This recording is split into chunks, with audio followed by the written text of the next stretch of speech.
kulanti wanaagsan qiyaaray soo dhawaada caawa wax la yaab la ayaa dhacay marka aad fiiriso gobolka bariga dhexe iyo waliba xiisada meesha ay taagan tahay ninkan waxaan u malaynayaa inuusan kugu cusbayn waa madaxweynaha dawladda jamhuuriyadda islaamiga ah ee Iran ninka la yiraahdo Mas'uud Pezeshkian ninkan waxa uu leeyahay aniga iyo madaxweynaha ama ninka la yiraahdo hogaamiyaha sare ee wadanka Iran Mujtaba Khamenei wax xiriir ma lehin dalka Iran aha caawa xaalkiisu halkaas ayuu taagan yahay waxa uu leeyahay talooyinka iyo shaqada iyo waxaan qabanayna isaga iskale laakiin wada shaqaynta ka sukow in la gaaro hogaamiyaha ayaa nagu adkaatay haddaba waxa jira qaar kamid ah hogaamiyaasha wadanka Iran oo laga shakiyay kuwaas oo laga baqayaba Mareykanka inay xiriir la leeyihiin maxay tahay tuhunka laga qabo Qalibaf iyo Abbas Araghchi iyo waliba madaxweyne Mas'uud Pezeshkian waraysi gaara oo siiyay telefishinka dawladda ayaa barnaamijkan kugula wadaagaya xaalku waa adag yahay marka Iran gudaheeda la joogo isla warka soo baxay Iran waxay leeyihiin casuumaad la yaab leh ayaa loo fidiyay mas'uuliyiin sarsare oo ka tirsan dawladda Iran maxay ka shaqeynayaan Pakistan iyo wadanka Qatar muxuu yahay dalabaadka uu hoosta ka soo dhiibayo madaxweynaha wadanka Mareykanka Donald Trump oo hadda u muuqanaya dagaalkan gobolka bariga dhexe in uu doonayo inuu iska laalaabo oo dhamaantiiba Iran uu dhinac iska dhigo iyadoo dawladaha Carabtu ay aad uga fakarayaan xiisada taagan nimanka Xuutiyiinta ahaa ee wax ka yar 5 saacadood markabkii labaad oo dawladda Sacuudiga ay leeyihiin ay ku weerareen badda cas gaar ahaan gacanka qaliijka ayaa lagu soo waramayaa goor dhow in uu weerar ka dhacay dagaalka Iran iyo Mareykanka ma waxa uu gaaray xaaladii la fajibiska maxay tahay waxyaabaha ay banaanka keenayaan khubarada la yaab kale iyana waad ogaan doontaa telefishinka Al Arabi oo magaalada London uu fadhigiisu yahay isla markaana dalka Qatar laga leeyahay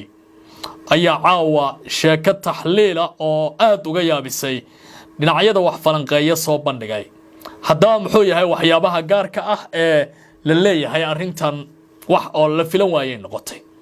waan falanqeyn doonaa Israa'iilna garoonkii Ben Gurion ku yaalay caasimadda ayaa lagu kala cararay kadib markii diyaarad drone ay halkaasi soo gashay shirkadihii diyaaradaha halkaasi dadkii joogay pilotyadii wixii oo dhan nin kastaahi iyo qof kastaahi waxa uu noqday yaa furta oo maanta diyaaradan iga bixiya laakiin wax yar kadib waxa la leeyahay xaalku waa isbedelay diyaarad baa lagu kordhigayaa kaliya adigoo iska socda meelna uma leexan karaysid waa laga adeeganayaa farsamadan ma gaareen kooxaha dagaalka kula jira nidaamka Israa'iiliyiinta iyana si gaara ayaan arrintan u eegi doonaa la yaab la ayay dalka Iran ka imaanaya caawa isma lahayn madaxweyne Mas'uud Pezeshkian intii aan wararka Iran iyo dhacdooyinkooda tabinayay madaxweynaha wadanka Iran ayaa oran doona in la helo aayatullaahiga wadanka ugu sareysa waa mid adag taasoo caawa warbaahinta gobolka bariga dhexe ay aad u faaleynayaan kadib markii su'aal la weydiiyay madaxweynaha wadanka Iran ee leeyahay bal ka sheeka xiriirka Khamenei ma la heli karaa waa Mujtaba ninka hadda talada wadanka Iran haya laakiin waxa uu yiri ninkaasi in la hela waa nagu adag tahay hasaatee waxaynu ku shaqeynaynaa aragtida iyo waliba falsafada hoggaanka isaga uu rabo wadankan Iran la yiraahdo in lagu dhaqo tan waxay ka dhigan tahay xaqiijinta qayb kamida tuhun maalmihii ugu dambeeyay soo baxaya oo ku saabsanaa in qaar kamida madaxda Iiraaniyiintu ay dareemayaan culays weyn in lagu hayo isla markaana dadka la leeyahay tabar la'aan ayaa laga dhigay oo xagga hoggaanka iyo maamulkaba waa laga dheereeyay waxa kamid ahaa ninka la yiraahdo Mas'uud Pezeshkian oo madaxweynaha dawladda Iran ah arrintani waxay ka dambeysay tan iyo markii heshiiskii loo bixiyay Afgaradkii Islaamabad dawladda Iran ay saxiixeen waliba madaxweyne Mas'uud Pezeshkian garab ku dhow hogaamiyaha sare ee wadanka Iran ayaa ku tilmaamayay Qalibaf iyo Abbas Araghchi iyo Pezeshkian inay taladii wadanka marorsadeen isla markaana sumcaddii wadanka ay ku dheelayaan oo Mareykanka wixii uu rabo ay u sameynayaan laakiin hadda wixii la qariyo oo ilaa iyo xalad doodu ay taagnaadeenba telefishinka dowladda waraysi uu siiyey Basashkian ayuu arrintaa ku sheegay bishaynu ka soo gudubnay sidoo kale waxaa jiray waraysi uu bixiyay Maxamed Baaqir Qaalibaaf oo isna hoggaanka sare ee wadanka Iran gaar ahaan afayeenka baarlamaanka iyo galka wada xaajoodka ninka gacanta ku hayay in waraysigiisa la joojiyo xitaa warbaahinta baarlamaanka Iran ay ka falceliyeen oo ay ku tilmaameen madaxda telefishinka iyo waliba warfaafintu inay u dhaqmayaan si qalqal gelinaysa wada jirka amniga isla markaana sumcaddii baarlamaanka ay bahdilayaan haddaba ninkan waraysigiisa waxa uu ku leeyahay aniga waxaan ku shaqeeyaa talada Mujtaba Qamani laakiin joogitaanka hogaamiyaha sare waxa uu dalka u yahay awood weyn inkastoo xiriirkiisa inaan helo ay mararka qaar aad ugu adag tahay waxay noqotay wax oo la filan waayay sheekadan Mujtaba wuxuu leeyahay wali si rasmiya ugama soo muuqan fagaarayaasha tan iyo markii uu xilka qabtay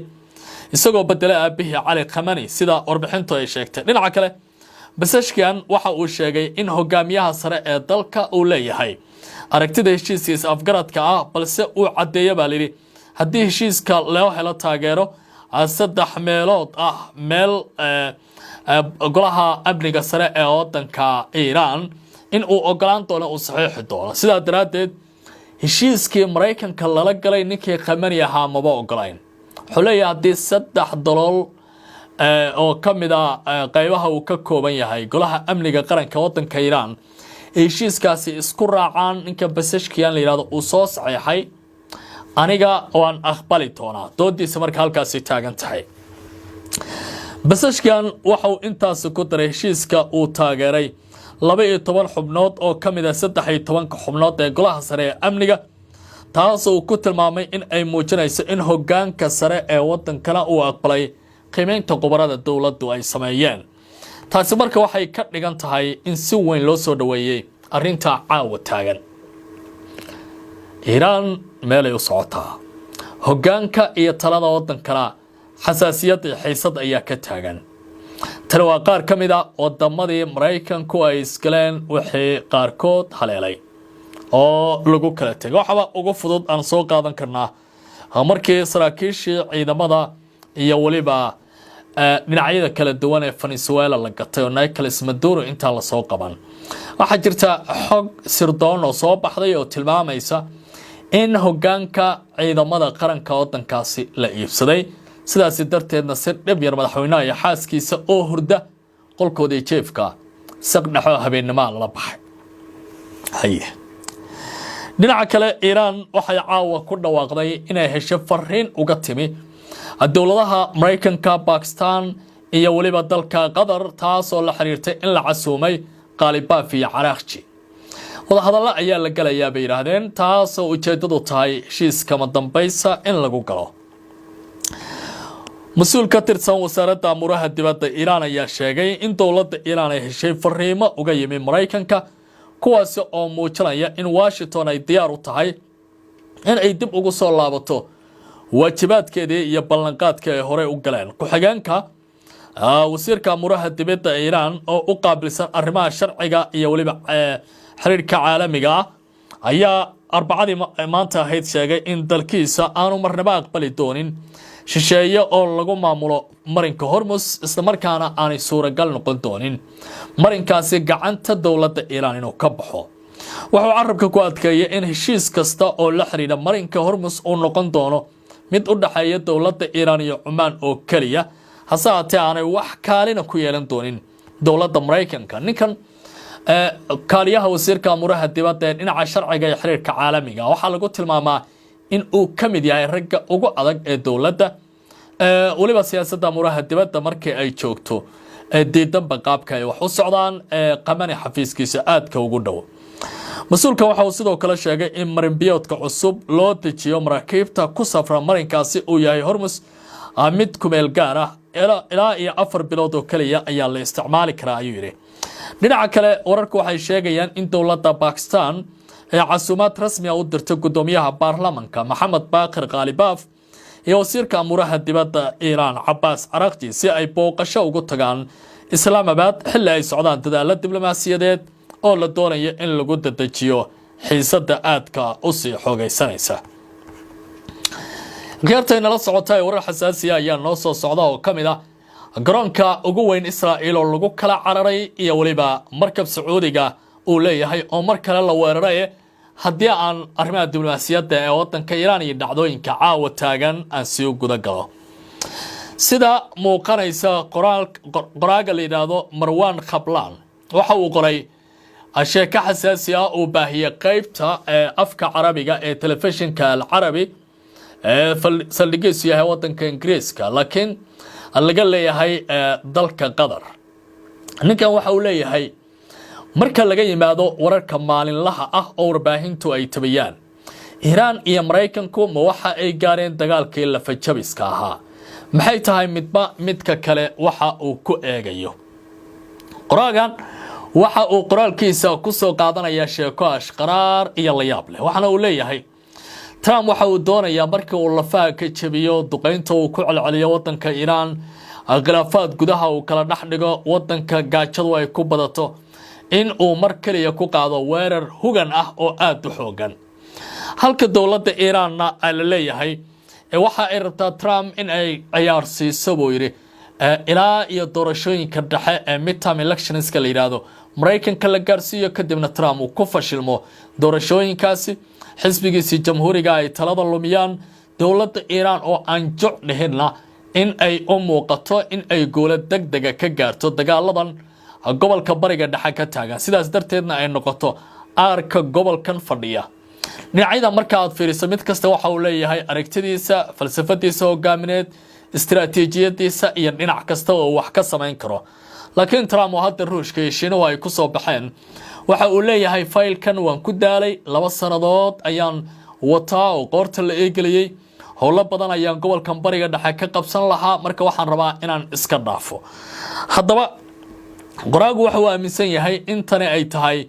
ay ku timi kadib markii Mareykanka uusan ku guuleysan baa leeyahay ujeedooyinkii wajigii hore ee dagaalka sida uu inuu ku qasba nidaamka Iiraan inuu isdhiibo ama xitaa inuu xukunka ka tuuro taasoo Israa'iil ay doonaysay. Iiraanna waxa ay uga jawaabtay iyadoo cadaadis ka saartay marinka Hormuz ay u adeegsatay sidii qunbuliyad nuclear oo kale. sidoo kale qoraagu waxa uu sheegay wareegga khilaafka Mareykanka iyo Iiraan waxa uu leeyahay marxalado dhowr ah balse labada dhinac waxa ay ka taxadirayaan in xaaladdu aysan isku bedelin dagaal buuxa oo haddii dhinacyaduna ay galaan dagaal adag uu midkoodna ka soo bixi karin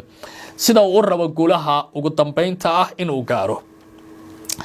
aragtida Tehran oo kale marka aan fiirino iyadoo waxa leeyahay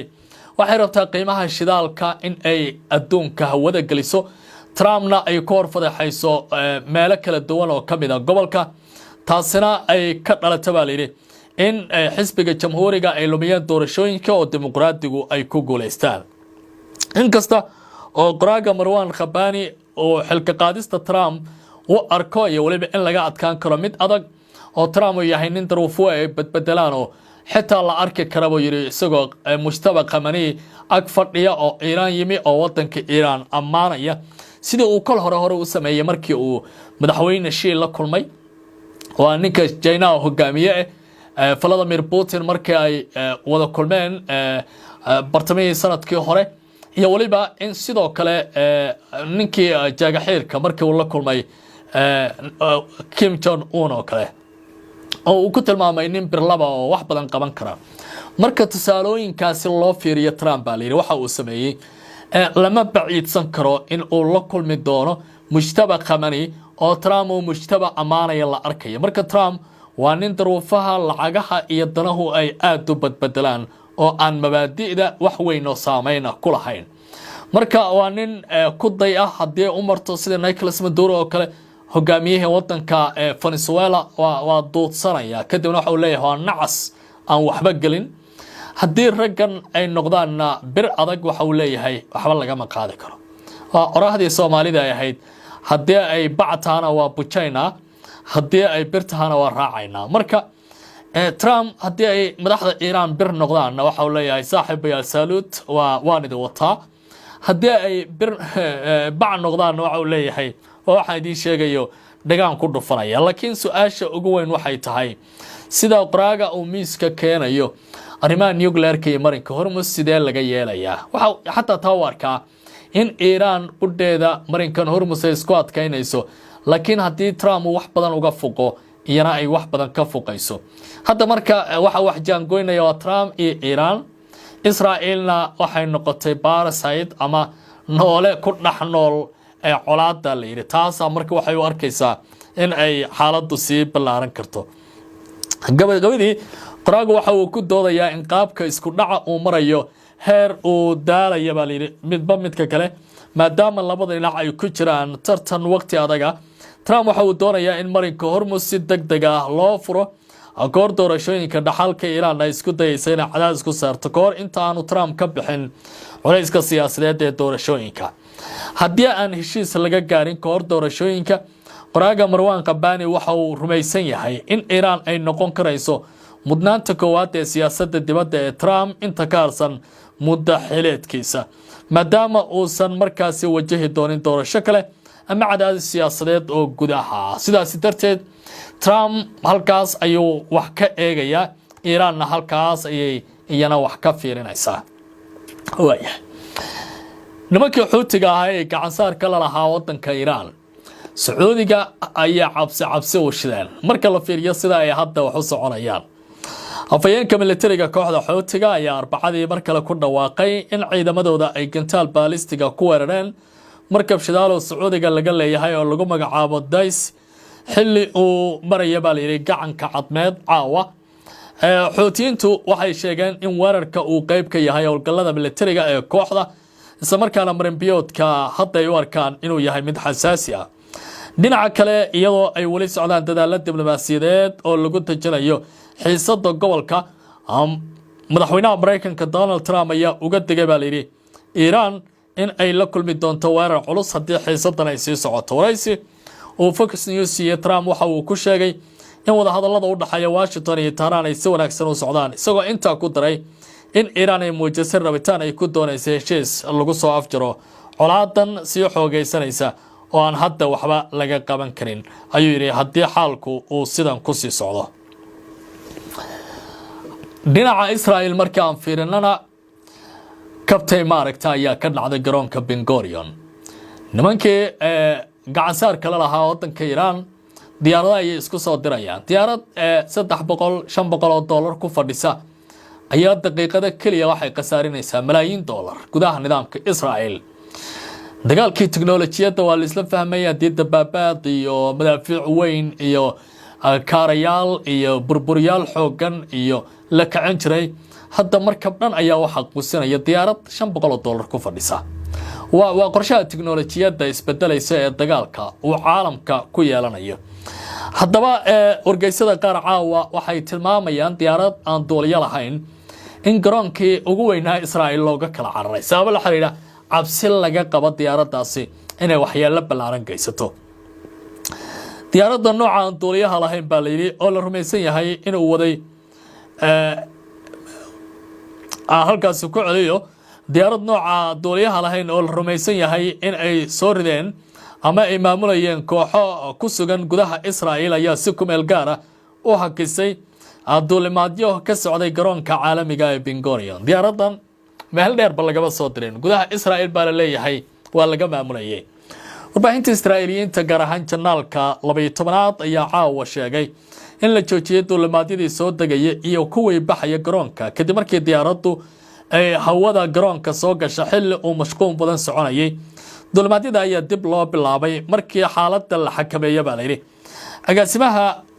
wasaaradda gaadiidka ee nidaamkaasi Moshe Ben-Seken ayaa furay baaritaanka lagu doonayay in dhacdadan ay dhacday iyo cidda ka dambeysaba waxa ay salka ku haysay sidoo kale wargeyska la yiraahdo Israel Hayom ayaa waxa uu tilmaamay in la filanayo muddo 6 bilood ah in la hakiyo adeegsiga diyaaradaha rayidka ah ee droniska ah inta laga diyaar gareynayo baa la yiri sharciyada cusub ee nidaamyada isticmaalkooda qorshayaasha ayaa la soo jeediyay baa la yiri sidoo kalena dhigaya in mararka hore ganaax lacageed laga qaado dadka jabiya xeerka halka mustaqbalka dambigaasi loo bedeli karo kiis weyn oo ciqaabeed mas-uuliyiinta nidaamka waxa ay tallaabadan ku sababeeyeen walaaca sii kordhaya ee la xiriira weerarada loo adeegsanayo diyaaradaha iswada kuwaas oo xitaa kuwa qaar ka mid a warbaahintu ay samaynayaan ay u eg tahay ay adeegsanayaan oo ay doonayaan muuqaalada inay ku duubaan in xaalka uga sii darayo ciyaarta ay nala socotay falanqayntan qaybtan intan ayaan ku akinaya laakiin markaad eegto hadallada madaxweynaha wadanka Iran maxaa lagu macnayn karaa ma kala tagay Iran bay noqonaysaa mase sirdoonkay ku dheelayaan raayul caamka ay rabaan inay warwareejiyaan maxay kula tahay magacaada ku bilow iyo meesha aad joogto kadibna aragtidaada si togan u cabir hilmaamin muuqaalka inaad like saarto YouTube-kana aad subscribe saarto aad baad u mahadsantiin